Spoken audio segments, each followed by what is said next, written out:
باسط عیسانی کے معزز دوستو، میرا نام ہے عبدالباسط۔ آپ تمام دیکھنے اور سننے والوں کو میری طرف سے السلام علیکم۔ آج ہم آپ کو اس ویڈیو کے اندر یہ بتائیں گے کہ ملک دیوالیہ کیسے ہوتا ہے اور اس کے منفی اثرات کیسے مرتب ہوتے ہیں کسی ملک پر۔ کسی ملک کی دیوالیہ ہونے کے بارے میں ماہرین معیشت کا کہنا ہے کہ ایک ملک جب اپنے بیرونی قرضے کی قسطیں اور اس پر سود کی ادائیگی سے قاصر ہو تو اس ملک کو دیوالیہ قرار دے دیا جاتا ہے۔ کراچی میں انسٹی ٹیوٹ آف بزنس ایڈمنسٹریشن یعنی IBA میں معیشت کے پروفیسر سیم علی نے BBC اردو کو اس سلسلے میں بتایا کہ تکنیکی طور پر ایک ملک اس وقت دیوالیہ قرار دے دیا جاتا ہے جب وہ بیرونی قرضوں کو ادا کرنے کے لیے بین الاقوامی معاہدوں پر عمل درآمد کرنے میں ناکام ہو جائے۔ انہوں نے بتایا کہ اس کی ایک مثال لاطینی امریکی ملک ارجنٹائن کی ہے جو گزشتہ 10 سالوں میں 2 بار دیوالیہ ہو چکا ہے۔ پاکستان کے سابق وزیر خزانہ ڈاکٹر حفیظ پاشا نے ملک پر داخلی قرضوں کے بوجھ کو بھی دیوالیہ ہونے کی ایک وجہ قرار دیا۔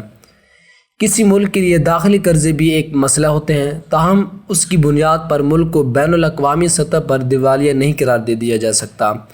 کیونکہ اندرونی قرضے کی ادائیگی کے لیے مقامی کرنسی چھاپ کر ان کی ادائیگی تو ہو سکتی ہے،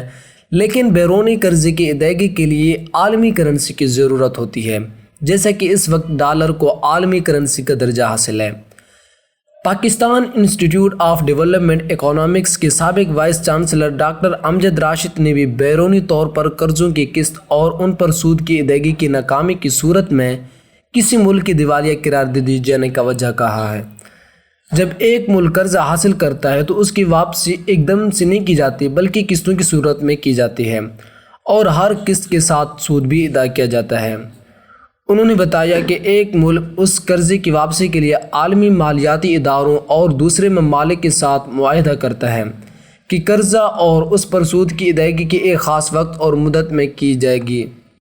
تاہم جب کوئی ملک اس سلسلے میں قرض کی قسط اور اس پر سود کی ادائیگی میں ناکام ہو جائے تو یہ ملک دیوالیہ ہو جاتا ہے۔ اب آتے ہیں اس کے منفی اثرات کہ کس طرح سے یہ ملک پر منفی اثرات مرتب کر سکتا ہے۔ کسی ملک کی دیوالیہ ہونے پر اس کے منفی اثرات پر بات کرتے ہوئے ڈاکٹر امجد نے کہا کہ اس سے عالمی منڈی میں ملک کی کریڈٹ ریٹنگ بہت گر جاتی ہے